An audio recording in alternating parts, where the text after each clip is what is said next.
Bonjour, Oui, très bien, bonjour j'entends. Fabien. Je cherchais une connexion adéquate, mais ça y est, j'ai trouvé. Donc, ravi d'être parmi vous. Excusez-moi pour mes 2-3 minutes de retard. Peut-être tu pourrais charger ta présentation? Oui. Sandrine, s'il charge la présentation, il pourra voir le même écran que nous? Non, je crois pas, c'est ça, si? Il sait faire, Fabien. Ok.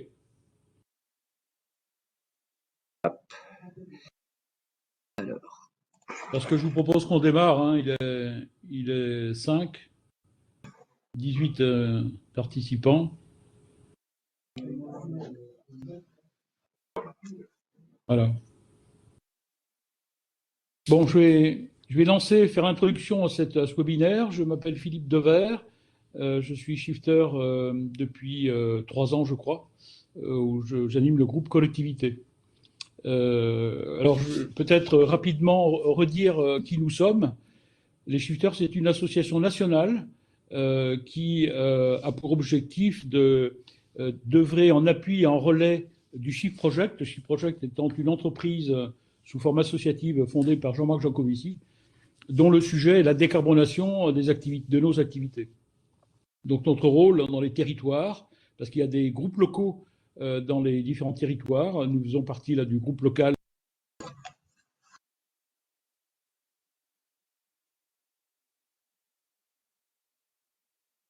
T'as coupé ton micro, Philippe.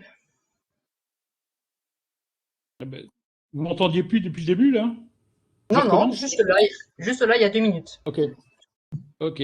Donc notre mission, notre rôle au niveau des territoires, c'est donc d'influencer les décideurs, que ce soit dans les collectivités ou les entreprises, par exemple, pour qu'ils engagent des actions vertueuses favorables à la lutte contre le réchauffement climatique. On a une autre vocation, c'est d'apprendre bien sûr sur les enjeux du climat, mais plus largement que ça, un peu sur l'ensemble des enjeux environnementaux. D'où la présentation aujourd'hui de Fabien Lépine du Conservatoire des espaces naturels d'Occitanie. Il nous dira qui il est et quelle est sa structure. En fait, ce webinaire rentre dans le cadre d'un cycle de conférences. On fera une conférence par trimestre, sans doute le dernier vendredi de chaque fin de trimestre. Donc la prochaine, c'est fin mars, puis après fin juin. Avec des sujets, des thématiques. Donc chaque fois l'intervention de quelqu'un d'extérieur au shifter, a priori, avec des thématiques qui sont relatives au climat ou pas. Hein, et volontairement, on commence par une thématique très importante, la biodiversité, mais qui n'est pas en lien complètement direct avec le climat, même s'il y a évidemment des connexions. Fabien nous en parlera sûrement. Voilà, je crois que j'ai fait l'introduction que je voulais faire. On va couper mon micro. Je vais céder la parole à Fabien, que je remercie d'avoir consacré du temps, avec un agenda très chargé apparemment. Il a consacré du temps à préparer cette présentation et à la présenter elle-même. Et on va couper vos micros et on propose de partager un temps de questions-réponses à la fin de la présentation. Ouais, Donc, et voilà, juste je un coupe petit le point. micro. Pardon, Oui. Fabien. Catherine Dupuis, tu peux couper ta caméra, s'il te plaît, effectivement, pour libérer. Voilà, super. Merci. Soit plus fluide. Voilà, donc Fabien, je te laisse la parole. Merci Philippe. Bonjour à tous. Donc, ravi d'être parmi vous. Je peux, à titre personnel, suivre vos travaux que je trouve de qualité. Donc moi, c'est Fabien Lépine. Je travaille au Conservatoire d'espaces naturels d'Occitanie. Je vous présenterai un peu plus en détail la structure tout à l'heure.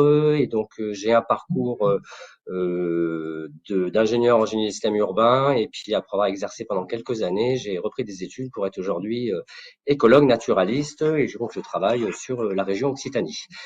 Sans plus tarder, je vais lancer ma présentation. Alors, j'ai un peu vendu du rêve tout à l'heure. A priori, je n'arrive pas à simultanément vous voir et voir ma présentation. Donc, si vous avez des questions, n'hésitez pas à m'interpeller au fur et à mesure. Dans tous les cas, on aura un temps d'échange en fin de présentation. Là, je vais essayer de tenir en à peu près 35 minutes.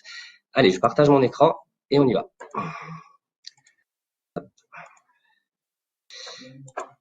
Alors, si vous pouvez me confirmer que ça s'affiche bien chez vous, s'il vous plaît. Ouais, tout est OK, Fabien. Ok. Et donc, moi, mon métier, c'est la préservation de la biodiversité. Et du coup, j'ai envie de vous faire une présentation que j'ai intitulée comme ça, Biodiversité et climat, même combat. Voilà. Donc, moi, au conservatoire, je suis directeur délégué à l'action territoriale au niveau régional et également responsable départemental Hérault.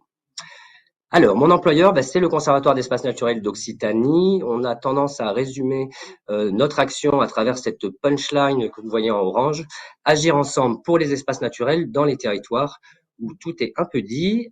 Et pour faire ça, on résume notre action à travers 5 verbes. Donc, connaître, on ne connaît bien que ce que on ne protège bien que ce que l'on connaît. Et quand on parle de biodiversité, ce qu'il faut retenir à peu près, c'est qu'on ne sait rien.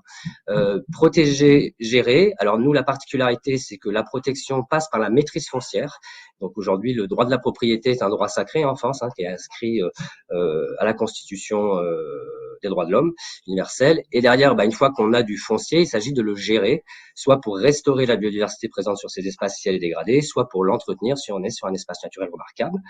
Ensuite, c'est ce qu'on appelle valoriser, c'est comment on rend accessible tous les savoirs qui sont les nôtres auprès de plein de publics différents. Donc, ça peut être le grand public à travers de la sensibilisation, mais aussi de la formation universitaire et de la formation professionnelle. Et enfin, accompagner les porteurs de politiques publiques qui traitent de biodiversité. Donc voilà, le Conservatoire d'espaces naturels, c'est une association loi 1901 de protection de la nature, avec la particularité depuis la loi Grenelle de 2009 de pouvoir bénéficier d'un agrément conjoint État-région qui reconnaît nos missions comme des missions d'intérêt public. Et vous verrez par la suite, nous appartenons à un réseau national, le réseau des conservatoires d'espaces naturels. Il y a à peu près un conservatoire d'espaces naturels dans chaque région de France, quelques-uns aussi dans les territoires outre-mer.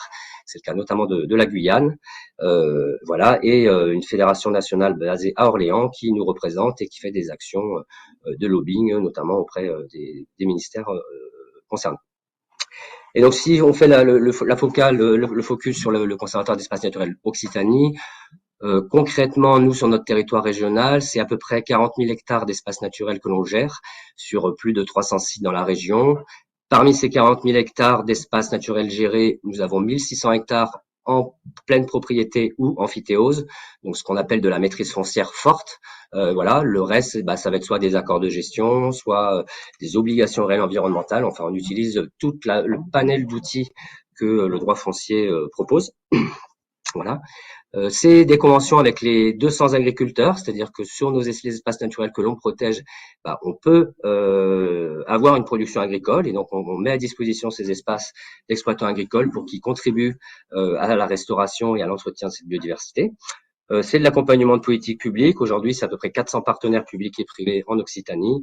Et chaque année, c'est à peu près 100 chantiers bénévoles citoyens que l'on mène sur nos espaces.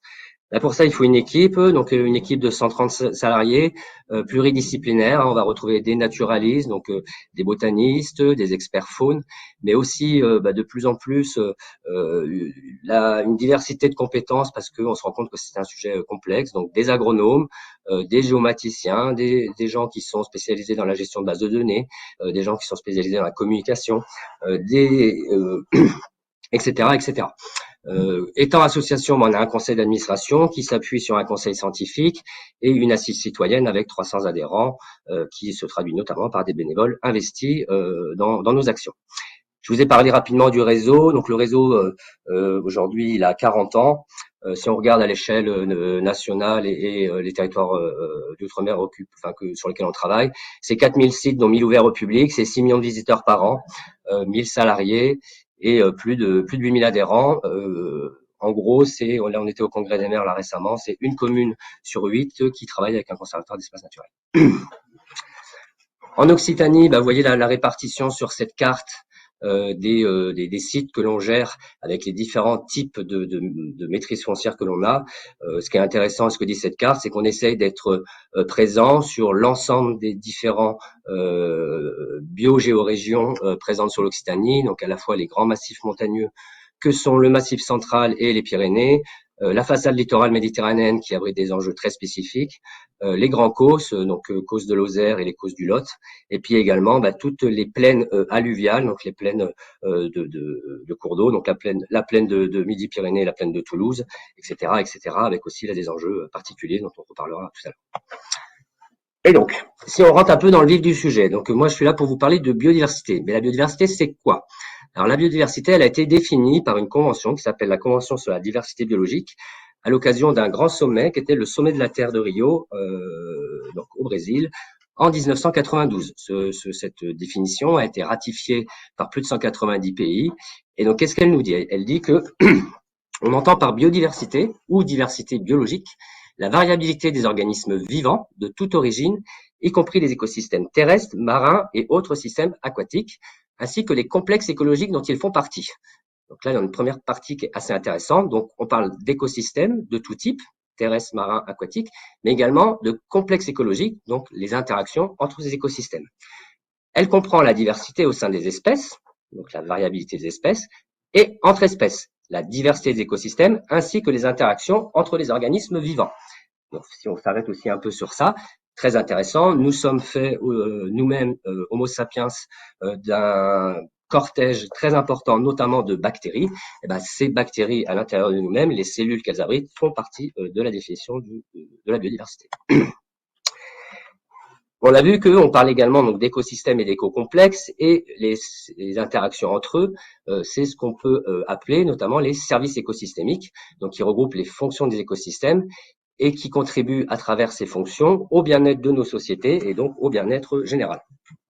Alors, ces services écosystémiques, ils sont au nombre de 16, si je dis pas de bêtises, que l'on regroupe en 3 grandes catégories: des services d'approvisionnement, donc approvisionnement en eau, approvisionnement en denrées alimentaires, en matières premières, etc., etc.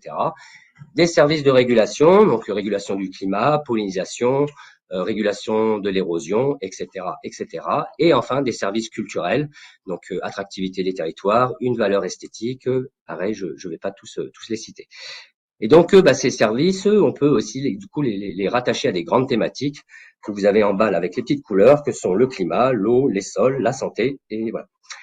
Avant de passer à la diapo suivante, vous voyez en italique, là, juste au-dessus de mon tableau, une petite aparté. Donc, c'est des travaux qui sont contestés un peu, en tout cas qui font débat, mais qui ont le mérite d'exister néanmoins. L'OCDE s'est risqué à essayer d'évaluer ce que représentent ces services écosystémiques si on les monétarise.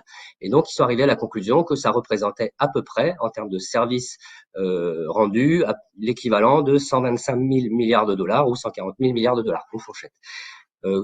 Quand on parle de ces sommes-là, pour vous donner un ordre d'idée, c'est 1,5 fois le PIB mondial. Donc, ces services, ils nous rendent l'équivalent d'1,5 fois le PIB mondial gratuit. Voilà, on ne paye pas pour respirer de l'air le matin quand on sort dans la rue.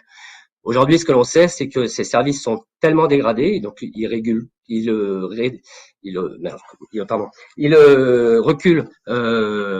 pour 15 des 16 services que je vous ai cités, et que ce recul correspond à peu près à 7 000 milliards de dollars. Et pour info, 7 000 milliards de dollars, c'est le coût à l'échelle mondiale du Covid. Donc chaque année, c'est un Covid qui impacte notre économie. Et donc, comme vous le savez tous, on parle aujourd'hui de 6e crise d'extinction. Et voilà. Et donc, si on regarde, est-ce qu'on est bien dans cette 6e crise d'extinction? Eh ben oui, je vous le confirme. Donc ça, c'est un tableau qui est extrait du rapport IPBES de 2019. Pour ceux qui savent pas, l'IPBES, c'est l'équivalent du GIEC, mais pour la biodiversité. Donc, c'est une communauté de scientifiques mondiale qui travaille depuis longtemps sur ces sujets, qui se sont regroupés pour adresser un rapport, notamment aux grands décideurs de notre monde, pour qu'ils puissent mieux intégrer et prendre en compte l'enjeu de l'érosion massive de la biodiversité. Vous le voyez là, le graphique, il illustre les grands groupes animaux ou flore, et on se rend compte que dans tous ces groupes, alors avec des variations en fonction des groupes, vous avez un nombre non négligeable d'espèces en termes de pourcentage que l'on appelle menacées. Alors nous, naturalistes, pour nous menacés, c'est correspond à 3 niveaux. C'est des critères qui sont mondialement partagés. C'est les espèces dites vulnérables, les espèces en danger d'extinction et les espèces en danger critique d'extinction.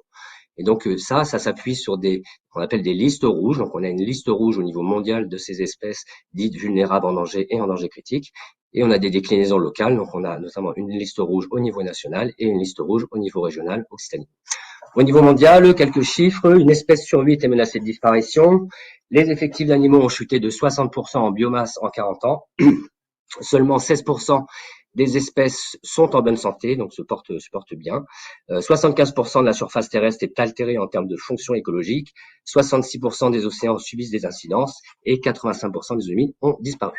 Donc, à ce niveau-là, généralement, c'est le moment déprime de ma présentation, mais je vous rassure, la suite sera un peu plus positive. J'aime bien ce petit dessin, donc je le mets souvent dans mes diaporamas. C'est un dessin qui a été réalisé par un Danois au moment de la crise du Covid et qui est plein d'humour. Donc, vous voyez ce petit village face à la mer avec quelqu'un qui se pose la question, est-ce bien raisonnable et si utile de se laver les mains tous les jours? Et on voit différentes vagues ou tsunamis qui s'approchent du village. La première s'appelle Covid-19, la deuxième s'appelle récession. On est en plein dedans. Et petit aparté avec ce que je vous ai dit sur la perte en valeur des services écosystémiques, on pense que c'est pas une récession épisodique liée uniquement à la crise du Covid, mais plutôt une récession structurelle qui va durer. Ensuite, les effets du changement climatique, et puis derrière, le grand tsunami silencieux qui est l'érosion massive de la biodiversité. Si on regarde les chiffres que je vous ai présentés au niveau international, si on fait en miroir le cas français, on retrouve à peu près les mêmes proportions. Hein. Donc nous avons 702 espèces menacées de disparition, donc soit à peu près 10%, on retrouve les grandes mailles. 3/4 des habitats d'intérêt communautaire, donc habitats d'intérêt au niveau européen, sont jugés dans un état défavorable. Et 2/3 des espèces d'intérêt au niveau européen sont jugées dans un état défavorable. Alors ça, c'est des travaux qui sont compilés par différents organismes et qu'on peut librement consulter sur l'Observatoire national de la biodiversité, donc en ligne. Bon, je ne vais pas tous vous les présenter, ces différents indicateurs, mais qui sont assez intéressants. Si on prend par exemple le deuxième depuis la gauche sur la première ligne, on retrouve 19% des espèces sont menacées ou éteintes. Celui d'à côté, les vendanges ont lieu 18 jours plus tôt. Voilà, c'est un petit indicateur. Il y a forcément des corrélations. Si on prend toujours sur la même ligne l'extrémité droite, on observe en France un obstacle à l'écoulement des cours d'eau tous les 6 km avec toutes les conséquences que ça a pour la libre circulation de la faune aquatique. Bon voilà, je voulais juste là, je ne veux pas tous les prendre, c'était vous expliquer que ça existe et que vous pouvez librement consulter tous ces indicateurs sur l'Observatoire national de la biodiversité en ligne. Alors oui, j'ai passé rapidement là-dessus. Au niveau mondial, on relie l'érosion de la biodiversité à 5 grands facteurs. Donc, qui sont le changement des sols, donc l'artificialisation, la surexploitation des ressources, le changement climatique, les pollutions diverses et variées, et enfin les espèces exotiques envahissantes. Quand on regarde sur le cas français, on retrouve bien ces 5 grands facteurs d'érosion de la biodiversité. Donc quelques chiffres sur le territoire national. La proportion d'espaces qui ont été artificialisés, donc bétonnés, au détriment des espaces naturels, on était sur 65 758 hectares sur une période de 10 ans, 2006-2015. Pour la petite histoire, 65 758, c'est le territoire de la métropole de Montpellier aujourd'hui. Donc ça veut dire que tous les 10 ans, on fait disparaître un territoire grand comme la métropole de Montpellier, 31 communes, 450 000 habitants. Des chiffres, par exemple, sur un truc bien connu, la surexploitation notamment de la faune piscicole. Donc aujourd'hui, on a 28% de ce qui débarque dans nos ports issus de populations surexploitées. Des petits effets indirects du réchauffement climatique sur le comportement des oiseaux, avec des migrations qui arrivent 6 jours plus tôt. Plus 25% de vente de produits phytosanitaires sur la période 2009-2018, alors qu'on est censé les réduire, et 60 des 100 espèces les plus envahissantes sont présentes, notamment, par exemple, en Outre-mer. Dernier petit élément de contexte par rapport à la biodiversité sur le territoire méditerranéen. Vous êtes peut-être vous le savez, mais le territoire méditerranéen fait partie de ce qu'on appelle les hotspots mondiaux de biodiversité, qui sont au nombre de 35, et donc la Méditerranée en est un, au même titre que la barrière de corail d'Australie ou les forêts de Papouasie-Nouvelle-Guinée. Concrètement, le territoire méditerranéen abrite 2/3 des espèces connues en France. Voilà. Donc là, vous avez le détail par groupe. Je vous ai mis quelques petites photos d'espèces caractéristiques de la région méditerranéenne. Donc à gauche, vous avez le lézard ocellé qu'on reconnaît avec ses petites taches bleues sur les flancs qu'on appelle des ocelles, qui est le plus grand lézard d'Europe. Ce très bel oiseau au milieu qui est le rôlier d'Europe, qui est un migrateur transsaharien et qui va être chez nous au printemps. Et puis sur la droite, un petit poisson qui est le chabot du Lèze, qu'on va retrouver dans un fleuve qui s'appelle le Lèze, à côté de Montpellier, et du coup qui est endémique mondial de ce fleuve, et qui est à peu près sur 1 km du fleuve. Voilà. Et donc le territoire de la région méditerranéenne française est notamment recouvert de 30% par des zonages environnementaux. Par rapport à ce que je vous ai dit, notamment le fait que dans les facteurs d'érosion, il y avait l'artificialisation, concrètement, ça conduit à avoir des espaces naturels fragmentés. Donc c'est pour ça qu'on parle de trames vertes et bleues, qui constituent, en fait, l'objectif, c'est d'avoir un réseau de continuité écologique qui relie entre eux des réservoirs de biodiversité à travers des corridors écologiques, donc des autoroutes ou des routes écologiques, pour employer un terme du monde de l'aménagement. Voilà, et donc c'est censé être un outil qui permet finalement de prospective, de prévoir ces corridors écologiques pour que la faune et la flore puissent librement circuler avec tous les enjeux liés, notamment au brassage génétique, etc., etc. Voilà. Bon, dans les faits, on en parle depuis longtemps, la trame verte et bleue, mais ça n'avance pas beaucoup. Faut entendre réservoir de biodiversité, des territoires remarquables, par exemple une zone cœur d'un parc national ou encore un niveau de biodiversité important. Évolution donc pour ça, bien entendu, les législateurs ont essayé de face à ce constat d'érosion, de prendre un certain nombre de lois pour essayer de l'enrayer. Bon, je vais pas toutes vous les faire, vous les avez qui s'affichent. La petite dernière, c'est la loi pour la reconquête de la biodiversité, de la nature et des paysages en 2016, voilà, qui s'est traduit par un plan de biodiversité de 2018. Là, dans les annonces présidentielles, il y a un an, on nous a maintenant mis en place la stratégie aire protégée, avec un objectif de 10% du territoire national et 30%. Donc 10% du territoire national en protection forte et 30% en protection modérée. Aujourd'hui, on est à 2% en protection forte. Bon, en sachant que dans cette comptabilité seront intégrés notamment les pôles arctiques, donc qui vont forcément avoir un effet important sur les surfaces et le pourcentage. Du coup, par rapport à tous ces objectifs et toutes ces lois, si on regarde les moyens qui ont été mis sur la table pour atteindre les objectifs de ces lois, globalement, le bilan il est plutôt mitigé. Donc ça, c'est les travaux du CESE, du Conseil économique, social et environnemental au niveau national. Plutôt un bilan mitigé en termes d'objectifs pour la loi de reconquête de la biodiversité, de la nature et des paysages. Quand on regarde en termes budgétaires, c'est 0,4% du budget de l'État qui est consacré à la biodiversité. Donc voilà. Et que, par exemple, quand on prend plan de relance ou France Relance, où voilà, il y avait beaucoup de moyens qui ont été mis à disposition, notamment pour nous naturalistes. Voilà, c'était des moyens importants. Bon, faut relativiser quand on regarde par rapport au total de plan de relance, c'est seulement 0,25% qui ont été mis en faveur de la protection et de la restauration de la nature. Aujourd'hui, l'ensemble des gens qui travaillent sur ces sujets s'entendent tous pour dire que si on veut commencer à être un peu efficace et stopper l'érosion, il faudrait que ce soit 1,2% du budget de l'État qui soit consacré à ce sujet. Forcément, la biodiversité, elle n'est pas hors sol, et on la trouve sur des territoires. Et donc, je voudrais faire un petit focus là-dessus sur un territoire, c'est quoi? Alors là, c'est très résumé, simplifié, mais ça nous permet quand même d'en parler. Donc, un territoire, c'est 3 grands enjeux, des enjeux économiques, des enjeux écologiques et des enjeux sociaux. Enjeux écologiques, on comprend tous. Enjeux économiques, alors là, c'est typiquement un schéma qui a été fait pour l'Hérault. Donc, c'est un territoire avec des pressions foncières très fortes. Il y a l'urbanisation et l'agriculture. On est sur un axe transeuropéen, une volonté forte de se développer et un littoral attractif avec des mouvements pendulaires saisonniers très importants avec un tourisme de masse en été. Et puis, sur les territoires, il y a des gens, voilà, il y a des enjeux sociaux. Et donc, notamment, ça se traduit par une croissance démographique. L'Hérault est aujourd'hui un des territoires les plus attractifs avec une croissance démographique la plus forte, en moyenne autour de 1,5% par an. Voilà. Et donc, il faut forcément loger ces populations qui arrivent. Et puis, cette population, elle a des désirs et ces désirs, ils évoluent dans le temps. Je vous propose de faire un petit zoom sur ces enjeux sociaux. Alors, la diapo paraît un peu indigeste comme ça. Je vais vous expliquer rapidement. L'idée, c'est quand on fait de la planification territoriale, on est un élu en charge de l'urbanisme sur son territoire.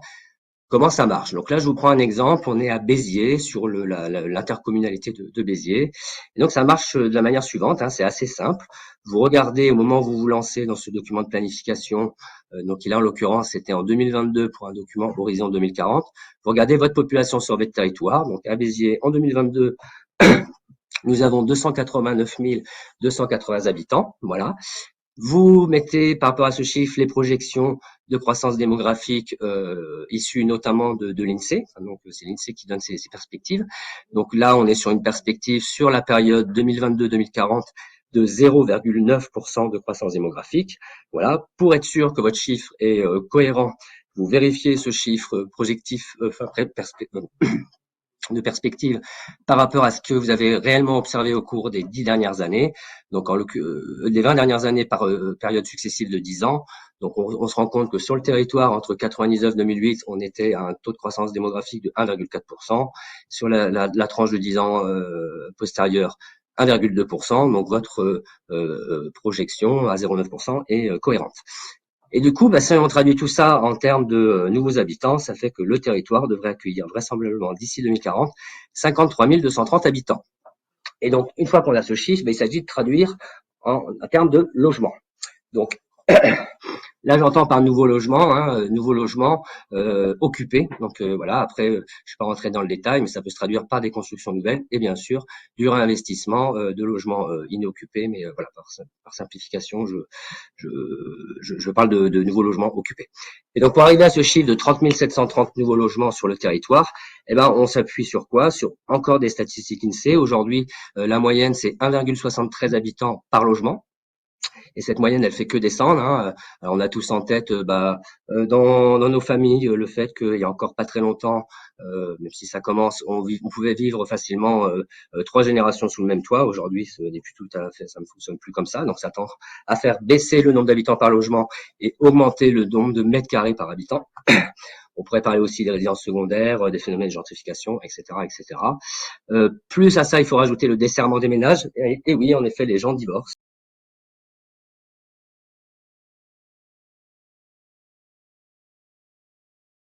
Plus l'isolement générationnel, ça j'en ai parlé à travers le fait qu'aujourd'hui on ne vit plus plusieurs générations sous le même toit. Ça va pour vous tout ça, c'est ok? Bon, je considère que oui et j'avance. Alors, par rapport à ça, parce que forcément ça, ce que je viens de vous dire là, ça se traduit par des nouveaux logements, des nouveaux lotissements et donc du coup de l'artificialisation et de la consommation d'espaces naturels. Et donc, comment on fait pour ne pas consommer d'espace naturel? Solution 1, on fait le mur zéro croissance démographique. Voilà, on laisse personne entrer sur ce territoire. Bon, voilà, j'en parle pas plus. Moi, je pense qu'on peut faire mieux, mais certains, des fois, décideurs politiques peuvent inconsciemment le penser. Solution 2, la densité urbaine. Alors, on augmente la densité urbaine. Donc, finalement, on augmente ce coefficient qui consiste à regarder le nombre de logements par hectare, donc par unité de surface. Vous avez à gauche une densité nette de 140 logements par hectare, pour vous donner un ordre d'idée. Donc, on est sur des collectifs 6 étages avec quand même un peu d'espace vert, en tout cas des grands linéaires de verdure. Donc ça, c'est les nouveaux quartiers de la ville de Montpellier. Et vous avez à droite un modèle pavillonnaire, on va dire, version 2020, donc une densité nette de 40 logements par hectare. Pourquoi je dis version 2020? On a quand même là des pavillons attenants sur un de leurs côtés. Donc voilà, avant on était carrément sur une maison avec un jardin qui permettait de circuler tout autour sur 4 faces. Donc on est quand même malgré tout sur 40 logements par hectare. Donc mathématiquement, pour loger le même nombre d'habitants, il vous faut plus d'hectares dans un modèle pavillonnaire. Et la problématique, c'est qu'une partie importante de la population, elle veut ça, pour diverses raisons. Et donc, c'est ce qu'on appelle notamment le phénomène de périurbanisation. Et donc, on consomme des espaces. Autre forme d'artificialisation, et du coup, qui sont en lien notamment avec vos thématiques. Les énergies renouvelables. Aujourd'hui, les énergies renouvelables sont des consommateurs importants de surface, d'espace naturel, et du coup, d'érosion de leur fonctionnalité. Donc là, juste pour illustrer, j'ai mis en haut à gauche un champ éolien dans l'Aude, en haut à droite une ferme photovoltaïque dans le Var, en plein milieu d'une forêt. Donc forcément, quand je vous parle d'infiltration et d'érosion de la biodiversité, c'est assez parlant. Du coup, les conséquences, je les ai illustrées notamment par la photo en bas à gauche, avec ce Milan royal, donc une espèce protégée qui a bien failli disparaître en France sans les politiques de conservation, qui est là mort par collision avec une pale d'éolienne. Donc c'est une photo qui vient d'Allemagne. Voilà. Du coup, la question est, est-ce que les énergies renouvelables sont si renouvelables que ça? Bon, pourquoi pas les énergies renouvelables, mais et si ça se fait au détriment de la biodiversité? Ça pose quand même des questions. Et est-ce que du coup, il ne faut pas orienter la production à travers ces solutions vers des ENR plus soutenables? Et donc, je vous ai illustré ce qui pourrait ressembler à déjà quelque chose de plus raisonnable et durable. Donc, une ombrière photovoltaïque sur le parking d'un centre commercial dans l'Hérault. Parce que oui, les liens entre biodiversité et climat, ils sont importants, et notamment parce que la biodiversité, au-delà d'être associée à tout un tas de fonctionnalités et également par sa beauté, etc. Je vous ai dit, c'est des services écosystémiques et notamment un service de régulation du carbone, parce que la biodiversité stocke beaucoup de carbone, voilà. Et l'intérêt de ce stockage, c'est qu'elle le stocke, elle le fige, notamment dans nos sols, et elle le rend inerte. Donc c'est du carbone qui n'est plus volatile dans l'air et qui contribue du coup au réchauffement climatique. Alors pour vous donner quelques exemples, une prairie naturelle, aujourd'hui une prairie naturelle stocke dans ses sols 1 tonne de carbone par hectare et par an. L'hectare, hein, c'est deux terrains de foot, hein, donc c'est 100 mètres par 100 mètres. D'autres exemples, les vieilles forêts. Donc les vieilles forêts avec beaucoup de très gros bois, de bois mort sur pied, du bois mort au sol. C'est ce qui définit les vieilles forêts, hein. Une vieille forêt, c'est une forêt qui est à l'état de forêt depuis plus de 200 ans et qui, au cours de cette même période de 200 ans, n'a subi aucune action humaine. Voilà, c'est ça la définition d'une vieille forêt. Et ben donc ces vieilles forêts sont des énormes stocks de carbone, et plus la forêt vieillit, plus elle stocke du carbone. Voilà, pour un petit, donc je vous ai illustré là 2 forêts que le Seine a achetées pour les protéger, ou sur lesquelles il intervient. Donc la forêt de la Massane dans les Pyrénées-Orientales et une forêt de plaine, le bois fantôme en Midi-Pyrénées. Et juste pour donner, pour illustrer un peu tout mon propos et qu'on puisse prendre la mesure de l'enjeu de préservation de ces espaces naturels, y compris dans un objectif de lutte contre le réchauffement climatique. On a mené un inventaire des vieilles forêts, donc sur la base des critères que j'ai cités tout à l'heure, dans les plaines justement de Midi-Pyrénées. Donc cet inventaire avait été soutenu et financé par la région Occitanie, qui s'est dotée d'un plan arbre ambitieux pour justement préserver ces vieilles forêts. Et à l'issue de ce travail, le constat était assez alarmant, hein. Seul 0,8% des surfaces forestières de cette zone-là répond à la définition d'une vieille forêt. Donc, il reste peau de chagrin quand on parle de vieille forêt. Autre type de milieu très important quand on parle de stockage de carbone, les zones humides, hein. Donc là, pareil, je vous ai illustré différents types de zones humides qui sont particulièrement performantes pour le stockage du carbone. Donc de gauche à droite, et ce sont des zones humides que le conservatoire protège à travers la maîtrise foncière et la gestion. Donc à gauche, un milieu tourbeux, donc les tourbières, hein, la tourbière de la Jaue en Lozère, donc les tourbières milieu de tête de bassin qui sont deux formidables régulateurs environnementaux, stockage de carbone, mais aussi approvisionnement en eau en été, là où on en a le plus besoin.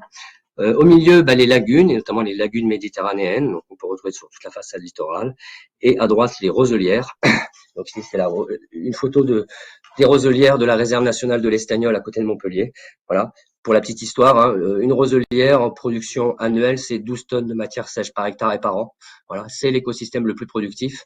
Dans les plaines céréalières de la Beauce les plus intensives, quand ils font des récoltes à 8-9 tonnes, c'est le maximum. Donc la roselière, naturellement, produit plus de matière végétale, en tout cas de biomasse, que n'importe quel système agricole intensif. Et donc pareil, hein, même constat, c'est pour ça que ça illustre bien l'enjeu, hein, par rapport en lien avec le réchauffement climatique. Si on prend une période de 60 ans en France, au cours de cette période, 50% des zones humides ont disparu.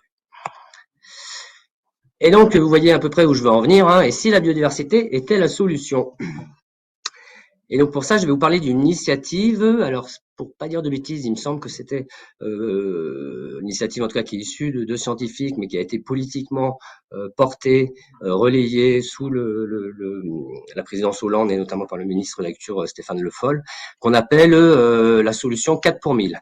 Donc c'est la décarbonation par l'agriculture, l'initiative 4 pour 1000, 4 pour 1000 étant un objectif de stocker dans les sols agricoles 0,4% par hectare et par an de carbone en plus. Voilà. Donc c'est vraiment le stockage du carbone par des sols agricoles vivants. Et pour faire ça, la solution, c'est ce qu'on appelle l'agroécologie, d'où ma question, quand est-ce qu'on s'y met?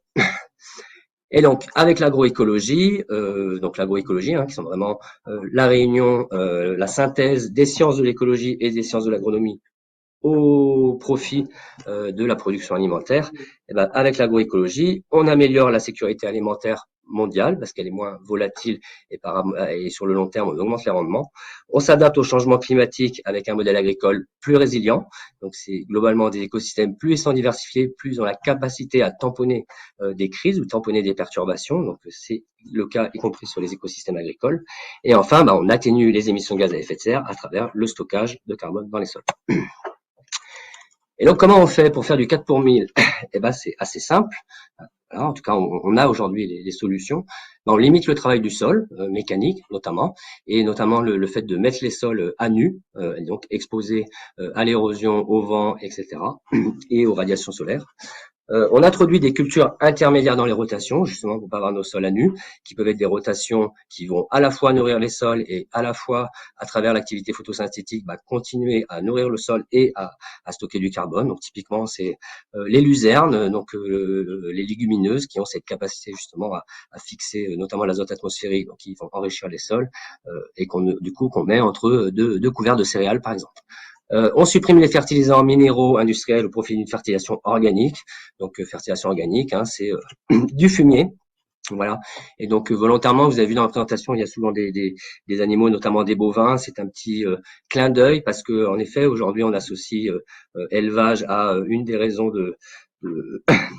du réchauffement climatique. Et en fait, il faut prendre ça avec prudence, c'est-à-dire que c'est l'élevage massif, le recours à une consommation excessive de viande. Mais par contre, si elle est raisonnée, c'est une partie de la solution parce que ça permettra notamment de transformer de la matière organique en matière minérale accessible pour les plantes et ainsi de maintenir une productivité de nos sols agricoles, voire de les restaurer. Donc voilà, un élevage raisonnable sera aussi nécessaire pour la transition et ça permettra d'avoir des systèmes de polyculture élevage. On recrée des paysages bocagers en plantant des haies, en réhabilitant des mares. Donc ça, c'est la petite illustration que vous avez à droite. Si on part d'en bas, donc un paysage très simplifié, on va dire ça comme ça, qui a été complètement remodelé par l'homme. Le petit graphe sous forme de pyramide avec des petits carrés orange nous montre le niveau de biodiversité associé sur ce type de paysage. Au milieu, on a quelque chose d'un peu plus intermédiaire. On voit que la rivière qui était toute droite, on lui a laissé un peu plus de place. Elle commence un peu à sinuer. On a un peu plus de diversité des pratiques agricoles. Quelques bosquets par-ci par-là. Tout de suite, on a plus de biodiversité. Et en haut, on a un véritable paysage bocager avec un espace laissé à la nature, notamment avec une rivière qui peut librement s'écouler. Vous voyez qu'on a un niveau de biodiversité encore plus important. Donc voilà. Enfin, on développe des systèmes agroforestiers. On protège du coup les prairies naturelles et écosystèmes fonctionnels, donc les vieilles forêts dont j'ai parlé, les zones humides. Voilà. Et donc les travaux de toutes les personnes qui ont pensé ce programme-là, ils s'appuient sur le fait pourquoi on l'appelle 4 pour 1000 parce que avec un stockage de 0,4% de carbone par hectare et par an, donc en termes d'un point de vue dynamique, si on faisait ça à l'échelle mondiale, on annulerait chaque année les émissions mondiales de CO2. Voilà. Et donc, ça donne une petite idée de l'enjeu. Et c'est possible. C'est possible. On a aujourd'hui des fermes dites expérimentales qui ont été lancées dans différents contextes agricoles en France et qui sont passées d'un modèle conventionnel à un modèle agroécologique. On observe le taux de carbone dans le sol et du coup, est-ce qu'on a atteint cette croissance annuelle sur des périodes, aujourd'hui on commence à un recul sur 15 ans et on s'aperçoit qu'on a des résultats de croissance du taux de carbone dans le sol de 0,7% par hectare et par an. Donc aujourd'hui, techniquement, il n'y a aucun obstacle. Et par ailleurs, sur ces fermes-là, on continue à produire des céréales dans des quantités tout à fait convenables, qui n'ont pas à rougir des rendements du conventionnel, etc., etc. Voilà, j'ai fini ma présentation. J'espère que j'ai pas trop débordé. Non, ça va. Il nous reste un quart d'heure pour échanger. Donc, je vais quitter le mode diaporama. Hop, j'espère que c'était fluide et que vous voyez bien l'écran.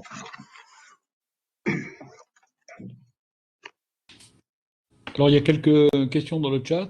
Je ne sais pas si tu les vois, Fabien. Alors, je vais aller les voir. Hop. À la fin du chat. Oui. Alors, pardon. Alors oui, du coup, je vais les prendre. Oui. Donc, les motifs d'érosion du captage carbone dans la végétation, les sols et océans. En fait, c'est tout simplement c'est lié à la fonctionnalité des écosystèmes, c'est-à-dire que des écosystèmes qui ne fonctionnent pas, ne remplissent plus leurs fonctions naturelles, hein, donc notamment la photosynthèse. Et du coup, la photosynthèse, c'est typiquement le fait de capter à travers l'activité photosynthétique du CO2 sous sa forme volatile et de la transformer en du carbone lignifié végétal qui lui va être notamment à travers les racines, à travers un certain nombre de choses, va être figé et minéralisé dans le sol. Voilà. Et donc on a ce mouvement horizontal de fixation de CO2. C'est pareil sur les océans où on sait que les océans, s'ils fonctionnent correctement, notamment avec un certain nombre d'herbiers, de phytoplancton associés, etc., permettent de transformer du CO2 atmosphérique sous des formes d'eau, de composés aquatiques. Je sais pas si ça répond à ta question, Philippe, Oui, que vous voyez dans le réseau. est-ce qu'on peut dire que c'est un peu l'empiètement sur la nature des activités de l'homme qui entraîne ce moindre captage de carbone? En tout cas, le moindre captage, il est lié à l'érosion des écosystèmes. Et après, quand on regarde les facteurs d'érosion des écosystèmes, je vous l'ai dit, ils sont au nombre de 5. Donc, c'est au niveau mondial, on appelle ça le changement de destination des sols. Bon, concrètement, c'est la traduction de ça, c'est l'artificialisation. Donc, c'est comment on bétonne des sols ou comment on les rend moins fonctionnels. Donc, ça, oui, clairement, c'est lié aux activités anthropiques. Voilà. Le deuxième facteur, c'est le facteur notamment de pollution, donc pollution chimique, pollution sonore, pollution visuelle. Et donc ça, c'est pareil, hein, c'est clairement lié aux activités humaines. Un troisième facteur, donc c'est les espèces exotiques envahissantes qui ont été disséminées un peu partout par notamment les mouvements humains et qui ont fait que s'accentuer avec la mondialisation. Aujourd'hui, quand vous faites venir un cargo de je ne sais trop où dans les eaux, dans certaines eaux de l'océan Indien, et vous avez des petits insectes qui se fixent sur la coque et ensuite qui vont s'installer en Méditerranée alors qu'ils n'ont rien à faire ici. Voilà. Donc, on a plein d'exemples comme ça pour illustrer un peu la chose. Et du coup, ça va perturber le fonctionnement de l'écosystème. Voilà, vous avez ensuite la surexploitation donc de la nature. Hein, donc typiquement, l'exemple c'est la surpêche d'espèces qui sont déjà donc là clairement encore une fois c'est lié à des facteurs humains. Et puis un des gros facteurs, c'est le réchauffement climatique et donc le changement climatique. Je l'ai pas dit, mais aujourd'hui on sait que sur une trajectoire à 2 degrés, c'est à peu près 6% des espèces qui risquent de s'éteindre. Sur une trajectoire à 5 degrés, on est sur plutôt 15% où l'effet de cette érosion sera clairement lié au réchauffement climatique.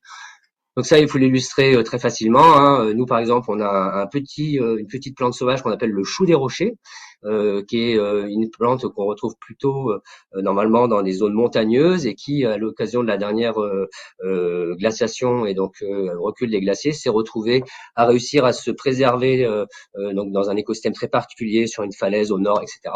Clairement, ce petit chou des rochers que d'habitude on trouve en altitude, il va disparaître de la région méditerranéenne parce que les conditions sont de plus en plus instables pour lui. Et tout le monde a plein d'exemples comme ça. Aujourd'hui, on protège notamment des grenouilles qui sont ce qu'on appelle dans des mares temporaires, mais pour que ces grenouilles fassent leur cycle, il faut encore qu'il y ait de l'eau. Cette année, toutes les mares sont à sec parce qu'on a eu 200 mm de précipitation, là on aurait dû en avoir 600. Donc voilà. J'ai une autre question donc sur l'initiative 4 pour 1000. Donc le réseau des fermes expérimentales, c'est un réseau en fait justement de fermes 4 pour 1000. Voilà. Et nous par exemple on a un exemple gersois. Donc le plus près c'est une ferme dans le Gers où on a testé différents systèmes qui ont permis d'avoir ces travaux-là. Donc derrière on a plusieurs. Ça a été théorisé beaucoup. On parle d'agriculture de conservation par exemple. Bon, l'agriculture de conservation n'empêche pas l'utilisation de produits phytosanitaires, voilà, mais d'une utilisation plus raisonnée. Et on parle aussi d'agriculture de régénération, voilà, qui est un concept qui me parle beaucoup mieux, où pour le coup on est très en retard en France, hein, les Américains sont beaucoup plus au point, les Australiens aussi, où on se rend compte à travers une agriculture qui veut régénérer ses sols, en même temps elle participe à stabiliser les rendements à des niveaux assez importants, et donc du coup pour ça elle restocke du carbone parce qu'on remet de la matière organique dans les sols, on remet de la biodiversité dans les sols. Hein. On pourrait parler de biodiversité, mais tous ces petits micro-organismes dans le sol qui participent à dégrader la matière, etc. On le sait tous aujourd'hui, plus un sol est vivant, plus c'est un sol riche en termes de disponibilité en nutriments pour les plantes. Et également, plus c'est un sol qu'on va appeler, qui va avoir une composition complexe, donc on appelle l'humus. Et aujourd'hui, on sait que plus l'humus est complexe, plus le sol a la capacité à retenir de l'eau, donc ce qu'on appelle la réserve utile en eau. Quelques chiffres hein, sur un sol mort d'un point de vue biologique, parce que qui a été mécanisé pendant 50 ans hein, ou inondé de produits. Si demain vous transformez ce sol et vous retrouvez un complexe humique un peu riche, le même sol sans arrosage a une capacité de réserve utile en eau de plus 15%.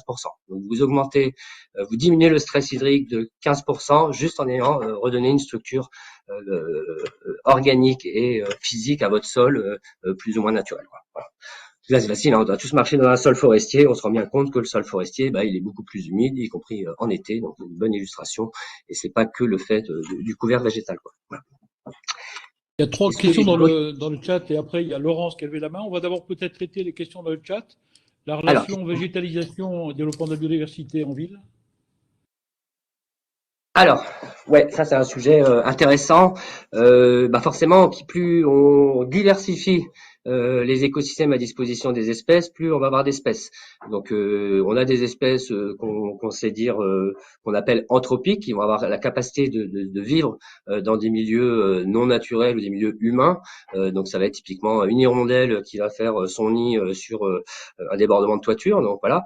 Si vous commencez en plus à rajouter d'autres éléments, cet écosystème béton à travers des arbres, etc., vous allez avoir plus de faune en ville.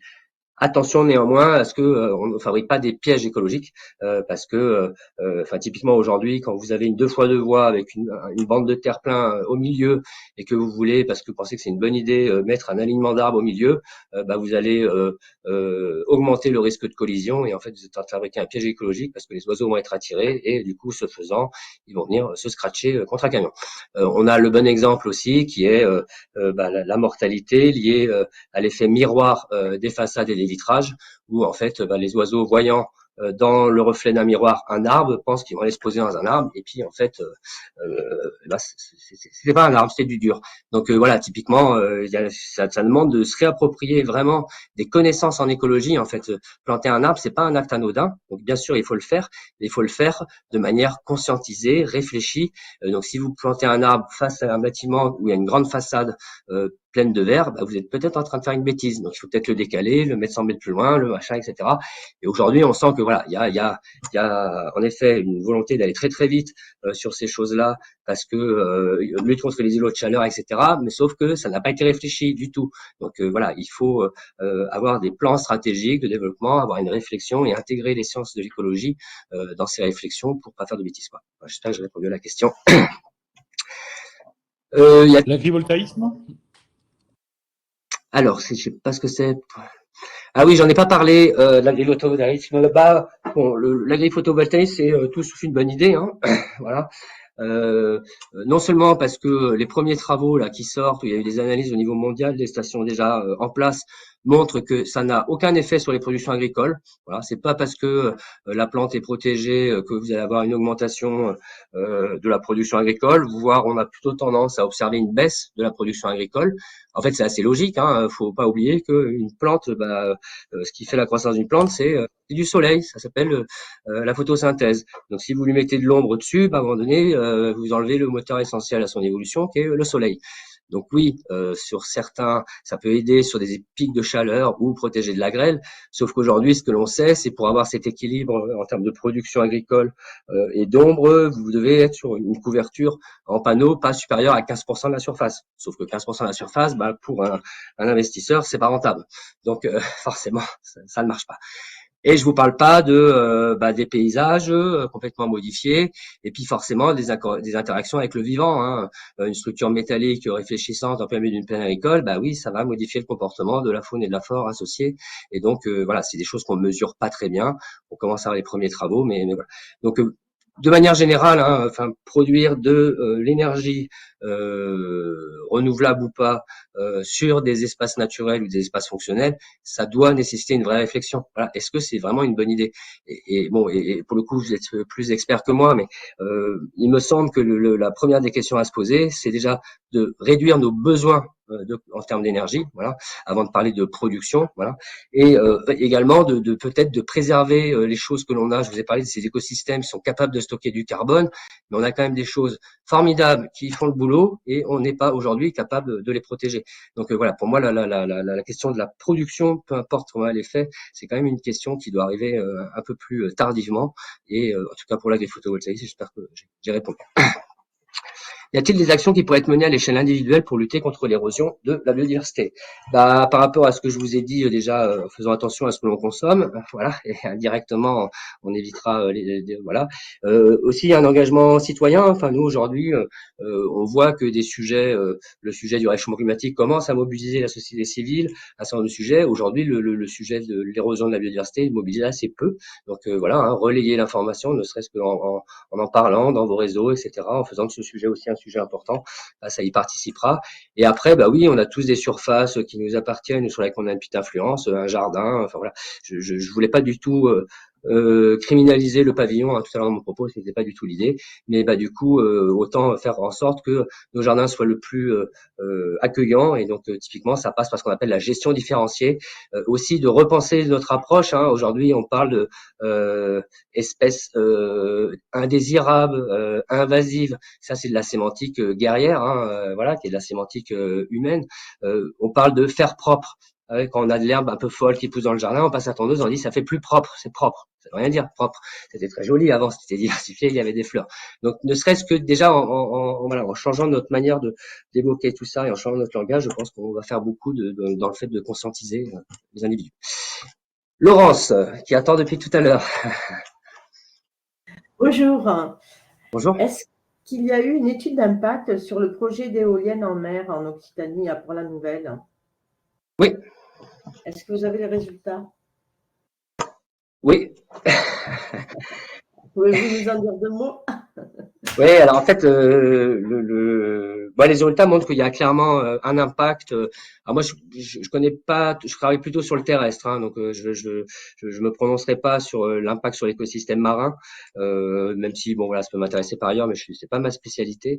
Mais je vais plutôt vous parler d'impact sur des espèces de biodiversité terrestre, et notamment donc sur des larolimicoles, voilà, donc qui sont des oiseaux qui vont venir nicher sur la façade littorale.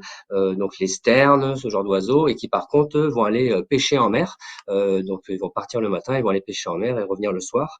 Aujourd'hui, ce que l'on sait, c'est que on a des oiseaux qui viennent s'écraser contre les pales, hein, concrètement. Il faut imaginer qu'une pale d'éolienne, quand elle tourne, c'est en bout de pale, on est à 300 km/h, hein, donc c'est un hachoir, voilà, c'est vraiment un hachoir. Et donc oui, aujourd'hui on a ce genre d'impact que l'on mesure à travers des observations. En fait, aujourd'hui, on est plus sur des observations ponctuelles, parce que concrètement, on retrouve des oiseaux au pied des éoliennes avec des signes manifestes de collision, hein. Tout à l'heure, l'oiseau que je vous ai montré, on le voyait pas bien sur la photo, mais il avait plus de tête, hein, donc il avait la tête penchée. Voilà. La problématique, notamment des éoliennes en mer, pour le dire de manière politiquement correcte, c'est que, encore une fois, alors oui, vous allez me dire, il y a urgence, mais là on va trop vite, quoi. On va trop vite. C'est-à-dire qu'on est en train de développer des machines industrielles dans des écosystèmes sur lesquels on n'a toujours rien compris de comment ça fonctionne. J'exagère un peu, mais c'est ça. Et en fait, nous aujourd'hui, on est un peu dépassés parce qu'on manque de connaissances scientifiques pour pouvoir argumenter, enfin comprendre de manière plus précise les impacts. Et donc clairement, les impacts sont sous-évalués, c'est certain. Voilà. Mais tout est lié, hein. Je vous ai dit tout à l'heure qu'on y consacrait 0,4% du budget national. Je vous parle pas des budgets de la recherche. Voilà. La R&D sur la biodiversité, mais y a rien. On ne met absolument rien. Je fais un aparté, hein, mais le Covid-19, ça reste de la biodiversité. Un virus, c'est de la biodiversité. Et en fait, on avait des chercheurs qui ont travaillé depuis longtemps, depuis 20 ans sur ce sujet, qui ont alerté, etc., mais qu'on n'a pas écouté, et on les comptait, ces chercheurs, sur le doigt de la main. Voilà. Donc, on le savait, ça allait arriver, et on découvre qu'on a des espèces qui transportent des pathogènes comme des chauves-souris, mais on le sait depuis tout le temps. Mais sauf qu'on n'a pas pris le temps de l'étudier, et donc forcément, le jour où ça arrive, on ne sait pas réagir parce qu'on ne sait pas comment ça marche. Voilà. Donc voilà, c'est une réponse pas très satisfaisante peut-être, mais voilà, aujourd'hui oui, il y a des impacts, mais ils sont certainement sous-évalués. Et du coup, pour le coup, face à la pression du mix énergétique, etc., aujourd'hui, ça ne suffit pas à freiner ce développement, et donc clairement, on va trop vite. Voilà. Et concrètement, la conclusion du rapport, c'était que c'était positif, ce mix énergétique? Par rapport aux éoliens? Ouais, par rapport au… En fait, aujourd'hui, comment ça marche? Les espèces, voilà, certaines espèces ont la chance de bénéficier d'un statut de protection. Donc, c'est la loi de protection de la nature de 1976 qui a introduit la notion d'espèces protégées. Alors, quand je dis ont la chance, parce que vous avez certaines espèces qui sont très rares, qui sont en train de disparaître. Je vais vous donner un exemple: le criquet languedocien, un petit criquet, voilà. Il est en train de disparaître. Au niveau mondial, on le retrouve que dans l'Hérault et dans le Gard. Et lui, il est associé à des pelouses très sèches. Mais là, du coup, avec les canicules que l'on a, c'est typiquement une espèce qui n'arrive plus à passer l'été. Donc, on voit les stations qui se cassent la gueule, sans parler de l'artificialisation. Donc, bref. Tout ça pour dire, donc, on a des espèces qui ont un statut de protection, et la loi, elle dit quoi? Elle dit que, il est interdit de détruire ces espèces. Donc, quand vous avez des grands projets comme ça, ces projets doivent justifier de ce qu'on appelle des raisons d'intérêt, impératives d'intérêt public majeur. Voilà, c'est-à-dire RIPPM. Et si on est bien dans des raisons d'intérêt public majeur, et qu'on fait la démonstration que le projet ne va pas nuire au maintien des populations, vous obtenez une dérogation à la destruction d'espèces protégées, donc moyennant éventuellement des mesures compensatoires, et on considère à la fin que votre projet il est neutre d'un point de vue de biodiversité. Sauf qu'aujourd'hui, ça ne marche pas. Voilà. Tous les rapports scientifiques sur la compensation écologique disent il n'y a pas d'équivalence. Voilà. Et c'est pas moi qui le dis, hein, c'est le Muséum d'histoire naturelle qui a compilé des papiers sur la période de 10 ans, et ça ne fonctionne pas. Et c'est normal parce que dès le début, il y a un biais, les impacts sont sous-évalués, et donc les autorisations sont données, mais sur des connaissances lacunaires, et donc forcément, on ne sait pas bien le dimensionner. Et je vous raconte même pas l'histoire de la compensation, c'est-à-dire que détruire un écosystème, on sait bien faire.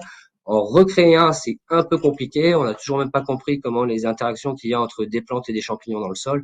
Donc autant vous dire que c'est pas facile de transformer du béton en nature. Ça marche bien dans un sens, mais dans l'autre sens, c'est un peu plus compliqué. Voilà.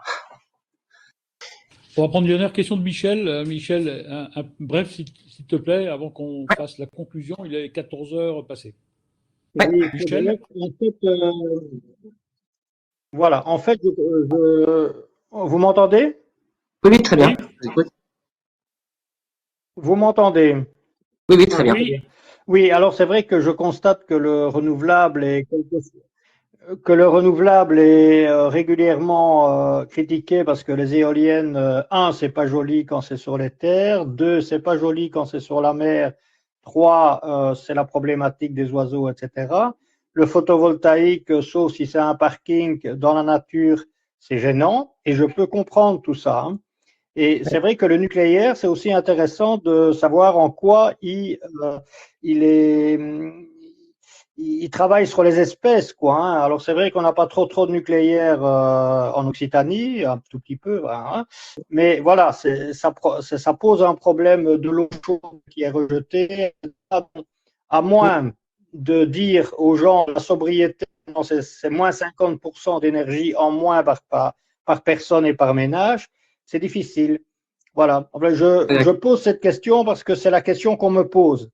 Voilà. Alors, quel choix faut-il faire? Très bien. Alors, bon, je vais essayer d'y répondre parce que c'est une vaste question pour une conclusion, mais je vais essayer d'y répondre rapidement. Toujours pareil. Aujourd'hui, sur la base de ce que l'on sait, en effet, là où il y a des interactions entre le nucléaire et la biodiversité, c'est notamment sur les rejets aval, puisque globalement, dans des périodes d'étiage importantes qui vont être de plus en plus importantes, typiquement sur la vallée du Rhône, on peut avoir un effet non négligeable, notamment des modifications des conditions thermiques en sortie de nucléaire, avec des réchauffements potentiellement non négligeables sur des périodes chaudes, et donc du coup un impact sur les communautés liées à ces eaux qui sont plutôt sur des communautés liées aux eaux tempérées. Donc là, typiquement, un exemple que je connais où on commence à avoir des premières mesures. Néanmoins, globalement, si on ramène ça à un rendement énergétique, un rendement de production, eu égard aux impacts et notamment à l'occupation au sol d'une centrale, je mets des pincettes, voilà, mais on pense que globalement les impacts sont peut-être sur la biodiversité sont peut-être moins importants. Après, il y a d'autres problématiques liées au nucléaire que vous connaissez très bien, de sécurité, etc. Mais c'est pas le débat. Par rapport à ce que vous disiez sur les ENR, peut-être pour clarifier mon propos, c'était pas du tout un discours anti-ENR, c'est que globalement, en fait, c'est toujours pareil.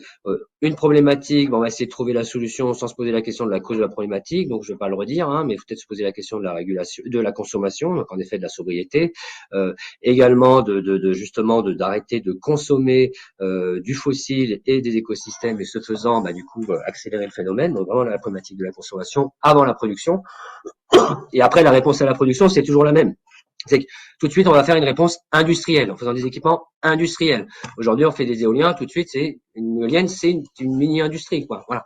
Peut-être que la solution, elle passe par des micro-solutions. Voilà. Si déjà tous nos parkings étaient équipés d'ombrières photovoltaïques, si on pouvait mettre, par exemple, il y a eu des expérimentations, des petites éoliennes à axe horizontal sur tous nos candélabres, ce serait, voilà, mis bout à bout, on peut avoir des choses qui sont efficaces, mais qui sont tout de suite moins impactantes que tout de suite des équipements industriels. Voilà. C'est peut-être plutôt comme ça que je le verrais, donc à travers la multiplication de micro-sources de production d'énergie, plutôt que de vouloir tout le temps faire vraiment des sources de production conséquentes. Voilà. Très bien, merci. Moi, je voudrais faire une rapide conclusion avant de remercier Fabien. Moi, je trouve que j'ai pensé en t'écoutant, Fabien, qu'on aurait tout intérêt à davantage, à travailler ensemble, parce qu'on ne se connaît pas. On a intérêt, il me semble, peut-être à construire un discours commun. Et on a intérêt à construire ce discours commun parce que on porte finalement des problématiques qui sont théoriquement différentes, sur des sujets différents, et on s'adresse à des élus, à des fonctionnaires, à des entreprises, et c'est toujours difficile de porter une partie du message alors qu'un autre va porter un message un peu différent, jugé contradictoire, alors qu'on a au contraire besoin de tous de cohérence. Donc je me demande si on n'aurait pas intérêt à construire un discours commun. Ça prendrait peut-être un peu de temps, mais ça vaut le coup. Et d'autre part, avoir des actions communes en direction des décideurs.